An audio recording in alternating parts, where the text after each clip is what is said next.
ایک نوجوان کی شادی ہوتی ہے۔ وہ اپنے والد کے پاس جاتا ہے کہ وہ اس کے اس نئے ازدواجی سفر کے لیے برکت کی دعا کرے۔ جب وہ اپنے والد کے پاس جاتا ہے، اس کا والد اسے ایک کاغذ اور قلم مانگتا ہے۔ لڑکا کہتا ہے، کیوں ابا جان، اس وقت تو میرے پاس قلم اور کاغذ نہیں۔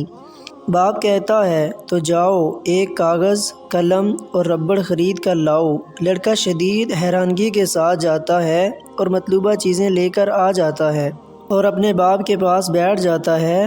باپ، لکھو۔ کیا لکھوں؟ جو جی چاہے لکھو۔ نوجوان ایک جملہ لکھتا ہے۔ باپ کہتا ہے، اسے مٹا دو۔ نوجوان مٹا دیتا ہے۔ باپ پھر کہتا ہے، لکھو بیٹا۔ خدا را، آپ کیا چاہتے ہیں؟ بیٹے نے کہا۔ باپ کہتا ہے، لکھو۔ نوجوان پھر لکھتا ہے۔ باپ کہتا ہے، مٹا دو۔ لڑکا مٹا دیتا ہے۔ باپ پھر کہتا ہے، لکھو۔ نوجوان کہتا ہے، اللہ کے لیے مجھے بتائیں یہ سب کچھ کیا ہے؟ کہتا ہے، لکھو۔ نوجوان لکھتا ہے۔ باپ کہتا ہے، مٹا دو۔ لڑکا مٹا دیتا ہے۔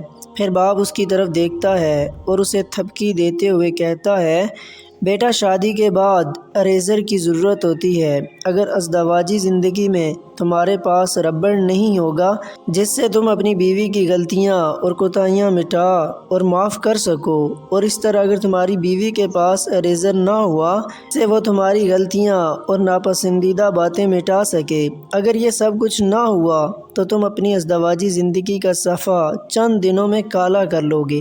اللہ تعالی ہمیں ایک دوسرے کی غلطیاں درگزر کرنے کی توفیق عطا فرمائے۔ آمین ثم آمین۔